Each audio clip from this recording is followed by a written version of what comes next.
योगेंद्र यादव ने राहुल गांधी के वोट चोरी वाले ड्रामा को किया एक्सपोज। योगेंद्र यादव बोले, राहुल गांधी वोट चोरी मुद्दे को ना कोर्ट में ले जाएंगे ना हलफनामा देंगे। आचार्य प्रमोद कृष्णम ने राहुल गांधी को लगाई कड़ी फटकार।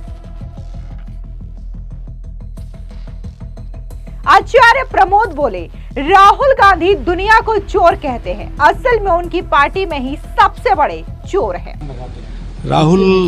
राहुल गांधी जी जो सारी दुनिया को चोर बताते हैं, सच बात यह है सबसे बड़े चोर तो उन्हीं के यहाँ बैठे हुए हैं। सबसे बड़ा चोर तो उन्हीं के दिल में है। कितनी चोरियां हैं जो राहुल गांधी जी अगर गिनाई जाएं तो बहुत सी ऐसी चोरियां हैं जो उनका हिसाब देना बड़ा मुश्किल पड़ जाएगा। सोशल एक्टिविस्ट सलीम उर्फ योगेंद्र यादव ने शेखी बघाड़ने के फेर में वोट चोरी पर राहुल गांधी को पूरी तरीके से एक्सपोज कर दिया है। दरअसल आपको बता दें कि योगेंद्र यादव ने कहा कि वोट चोरी मुद्दे को कोर्ट ले जाने का कोई मतलब ही नहीं बनता।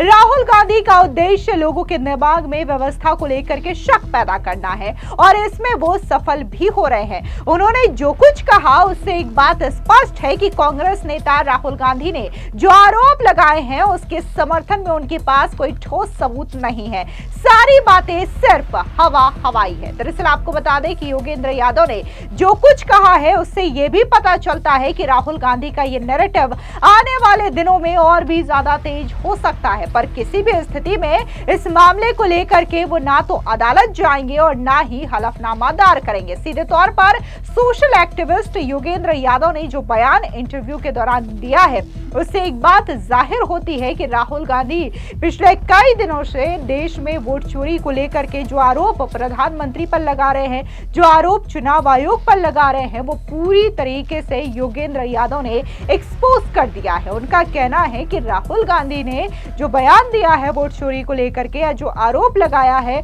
उसका कोई एजेंडा ही नहीं है, बस वो लोगों के जहन में ये बातें फिट करना चाहते हैं और कहीं ना कहीं इस नैरेटिव में वो सही मायनों में सफल भी हो रहे हैं। तो वहीं दूसरी ओर वोट चोरी के आरोपों को लेकर के पूर्व कांग्रेस नेता आचार्य प्रमोद कृष्णम ने राहुल गांधी को कड़ी फटकार लगाई। उन्होंने साफ तौर से कहा कि राहुल गांधी पूरी दुनिया को चोर बताते हैं, लेकिन असल में उनकी पार्टी में ही सबसे बड़े चोर छिपे बैठे हैं। इतना ही नहीं, आचार्य प्रमोद कृष्णम ने यह भी कहा कि राहुल गांधी मुझसे मुश्किल से 2 या 3 साल ही छोटे हैं, लेकिन भगवान ने उन्हें सद्बुद्धि अभी भी नहीं दी। इसी के साथ ही उन्होंने ये भी कहा कि युवाओं ने राहुल गांधी के नैरेटिव को ही पूरी तरीके से नकार दिया है। सुनिए आप भी क्या कुछ आचार्य प्रमोद कृष्णम ने कहा।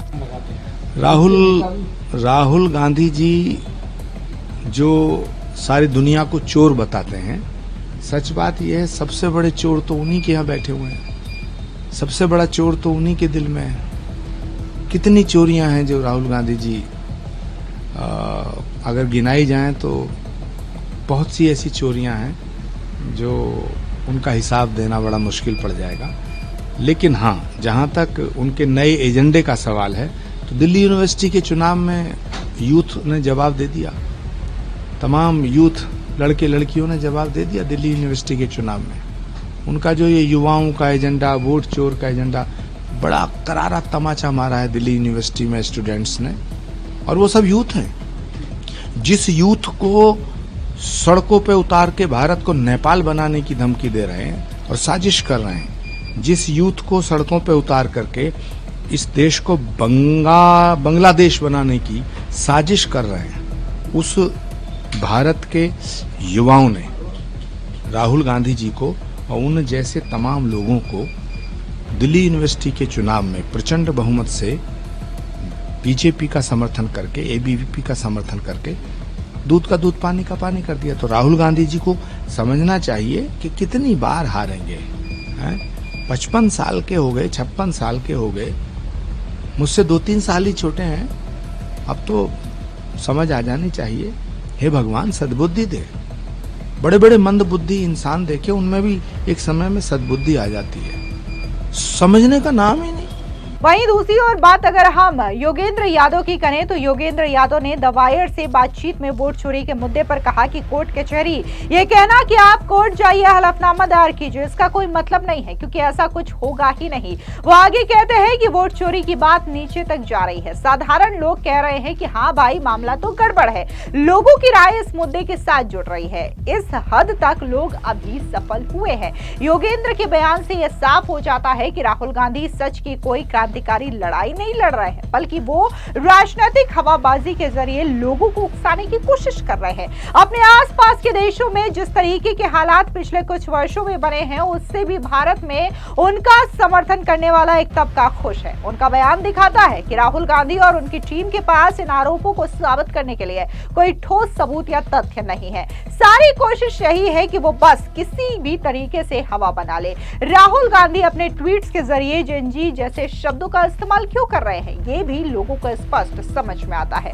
राहुल गांधी ने कभी नोटबंदी को आम जनता का विरोधी बता करके और कभी राफेल सौदे को चौकीदार चोर है कह करके घोटाला साबित करने की कोशिश की।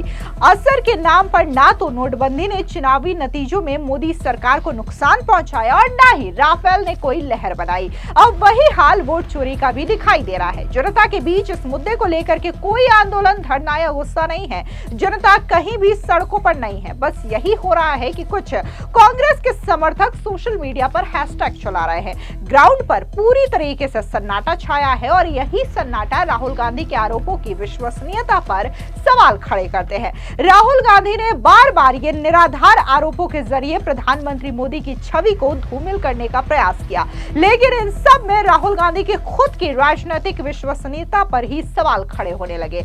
अब लोगों को लगने लगा है कि राहुल गांधी के मुद्दे में बस हवाई बातें रहती है, कोई ठोस सबूत या तथ्य नहीं रहते। क्योंकि अगर जनता राहुल गांधी की बातों को मानती तो जनता को लगता कि वोट चोरी हो रही है, तो क्या जनता चुप रहती?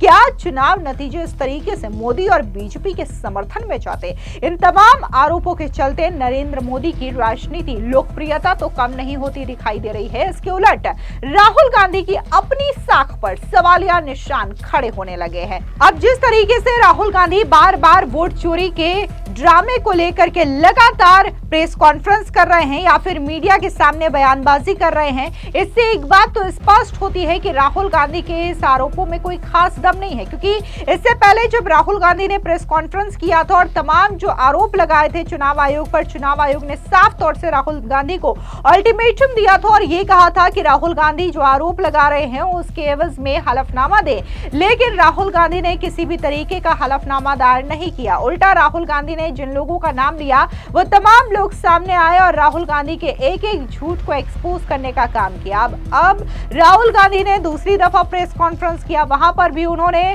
कर्नाटका और महाराष्ट्र की विधानसभा चुनावों के नतीजों को लेकर के सवाल उठाए, लेकिन राहुल गांधी के तमाम आरोप भी एक बार फिर से ध्वस्त हो गए। यानी कि योगेंद्र यादव ने राहुल गांधी के इन पूरे ड्रामे को पूरी तरीके से बेनकाब कर दिया है। फिलहाल इस पूरी खबर पर आपकी क्या राय है, कमेंट सेक्शन में जरूर बताएं। धन्यवाद।